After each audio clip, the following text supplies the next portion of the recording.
खाना काबे पर जितना हक बनु हाशिम का है,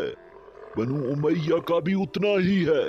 हम ये बेजा तसल्लुत बनु हाशिम का हरगिज कबूल नहीं करेंगे। उस्मान का खून पुकारता है, क्या बनु हाशिम की खामोशी उस जुर्म में शराकत नहीं? अली उस्मान के कातलों को क्यों नहीं पकड़ता? महज इसलिए कि उस्मान बनु उमैया से था और अली बनु हाशिम से है। हम उस्मान के खून का बदला जरूर लेंगे।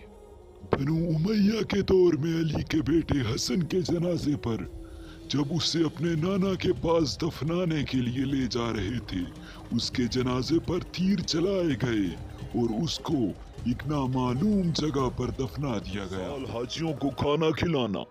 जमजम पिलाना और उनकी निगहबानी करना सिर्फ बनु हाशिम का काम है। क्या उमैया के कांधों पर उसके घर की बुनियादें कम वजन रखती हैं कि हम उसकी इज्जत से महरूम रहें? नाज़रीन गिरामी, कुरैश के मुताद्दिद ख़ानदानों में बनु हाशिम और बनु उमैया को जो इम्तियाज़ व इफ्तिखार हासिल हुआ वो किसी और के नसीब में न आया।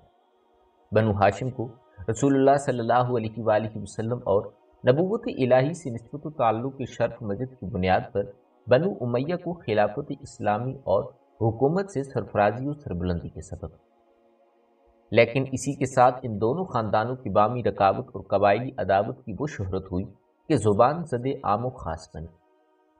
नाज़रीन, इन दोनों कुरैशी ख़ानदानों के दरमियान बाहमी नफ़रत व अदावत बयान करने वालों ने अपनी तमाम तर तवज्जो इन दोनों मुनाफ़ों पर मरकूज़ रखी है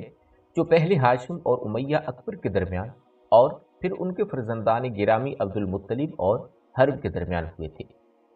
इनमें से पहले मुनाफरा का पस मंज़र व सबब यह बयान किया जाता है कि हाशिम अपनी फिक्री दरियादिली और सखावत के सबब अहले मक्का की इमदाद व इयानत किया करते थे, और एक बार जब मक्का मुकरमा में कहत पड़ा तो उन्होंने अपनी दौलत व सखावत से बहुत से भूखों का पेट भरा। उनके हरीफ उमैया अकबर को उनकी दरियादिली पसंद न आई और वो मालदार होने के बावजूद भी अहले मक्का और ज़रूरतमंदों की हाजत रवाई न कर सके, जिसके नतीजे में हाशिम बिन अब्दी मन्नाफ को लोगों की मोहब्बत और नेक नामी मिली और उमैया को बदनामी और नफरत का दाग उठाना पड़ा। उमैया को इससे मजीद रंज हुआ और हाशिम से और नफरत व अदावत बढ़ी। चुनांचे इन दोनों के दरमियान मईद व शर्फ और फजीलत व इज़्ज़त के लिए मुनाफरा हुआ और हाकिम ने फैसला हाशिम के हक में दिया और शराइत मुनाफरा के मुताबिक उमैया को न सिर्फ माली तावान अदा करना पड़ा बल्कि वतन से दरबदरी और जिलावतनी का जायका भी 10 साल की तवील मुद्दत तक चखना पड़ा। रिवायात के मुताबिक ये पहली अदावत थी जो इन दोनों के ख़ानदानों के दरमियान हमेशा के लिए जहरनाक ताल्लुकात का बीज हो गई। इससे ज़्यादा मुज़हक़क़ा ख़ेज़ ये रिवायत है कि हाशिम और उमैया जुड़वा पैदा हुए थे और पैदाइश के बाद उनको तलवार से जुदा किया गया,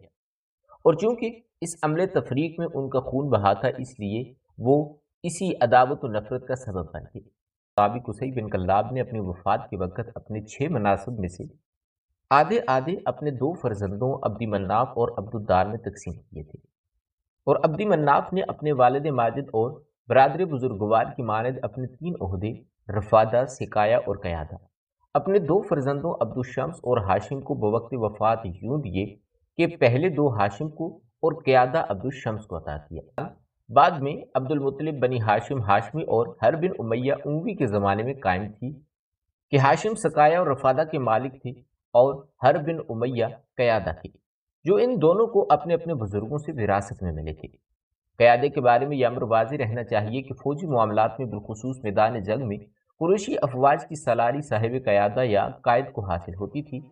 और तमाम दूसरे कबायली सरदार और कुरैशी सालार उसके मतहत होते थे, जैसा कि हम अभी जंग फिजार और अबू सुफियान बिन हर्ब उमवी की जंगों के ज़बन में आपको बताएंगे। बनु अब्दी मन्नाफ का ख़ानदान अपने इत्तिहाद व इत्तिफाक, उल्फत व मोहब्बत के लिए अहद जाहली के अलावा इस्लामी अहद में भी मुमताज़ था। अब्दी मन्नाफ के 4 अजीम फर्जंदों अब्दुशम्स, हाशिम, मुतलिब और नौफल के ख़ानदानों पर यह अजीम तर ख़ानदान मुश्तमिल था, जो वक्त के साथ अफरादी लिहाज से बराबर ताकतवर होता रहा। कबायली दस्तूर के मुताबिक इन चारों ख़ानदानों के अफराद के दरमियान यगारियत व चाहत के ताल्लुकात इस्तेवार थे। मक्का के लिए जब अफवाज नबी शहर के बाहर एक वादी में खैमजान थी और कुरैश मक्का को मरगूब करने के लिए उन्होंने 1000 मशलें जला रखी थी, तो सूरत हाल जानने के लिए हज़रत अब्बास और अबू सुफियान साथ साथ मक्का से निकलकर खैमागाह नबवी में आए। उनको आता देखकर हज़रत उमर बिन खत्ताब रज़ी अल्लाह ताला अन्हु ने उनका ताक़ुब किया اور خیمگاہ نبوی میں پہنچ کر دربار رسالت میں ان دونوں کے کچھ عرض کرنے سے پہلے دشمن خدا ابو سفیان کا سر قلم کرنے کی اجازت مانگ لی۔ اس پر تڑپ کر حضرت عباس رضی اللہ تعالیٰ عنہ نے حضرت عمر سے کہا تھا کہ تم یہ بات محض اس لیے کر رہے ہو کہ ابو سفیان بنو عبد مناف سے تعلق رکھتے ہیں۔ حضرت عمر نے جواب دیا کہ اللہ کی قسم، جس دن آپ اسلام لائے تھے اس دن مجھے اتنی خوشی ہوئی تھی کہ میرا باپ خطاب بھی اسلام لاتا تو اتنی نہ ہوتی۔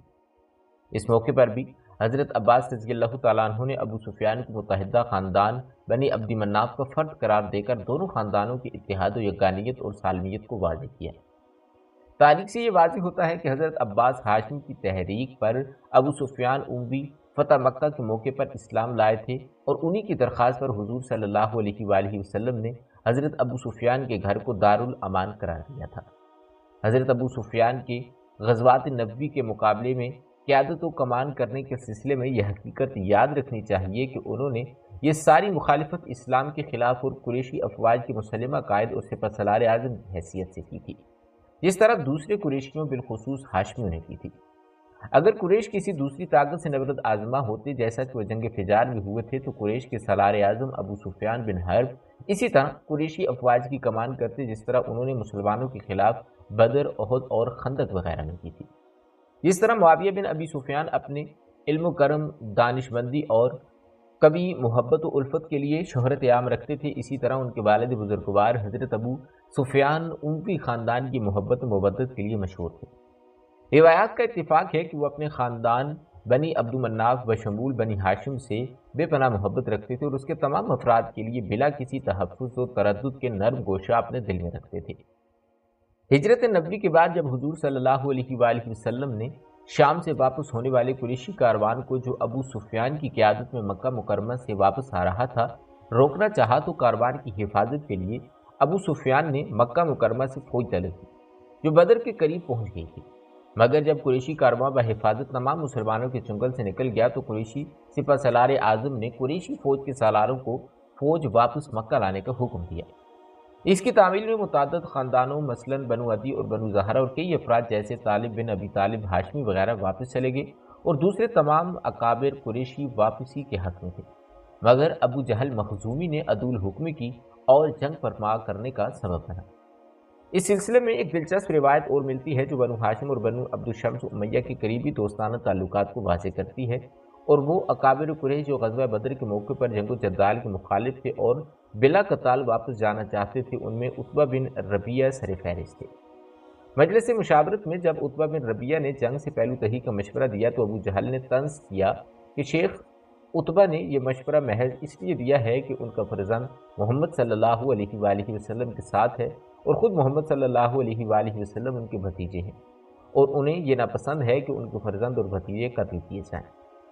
عتبہ بن ربیعہ نے بزدلی کے طعنے پر اپنی رائے واپس لے لی اور خود مبازرت طلبی، اور پھر ان میں جان دے کر اپنی شجاعت کا ثبوت فراہم کر دیا تھا۔ تاہم اس واقعے سے یہ حقیقت ظاہر ہوتی ہے کہ بنو عبد الشمس اور بنو ہاشم کے درمیان جو تعلقات مودت و محبت تھے، ان کا پاس نہ صرف ان دونوں خاندانوں کے افراد کو تھا، بلکہ قریش کے دوسرے خاندانوں بالخصوص دشمنان اسلام کو بھی اس کا پورا احساس تھا۔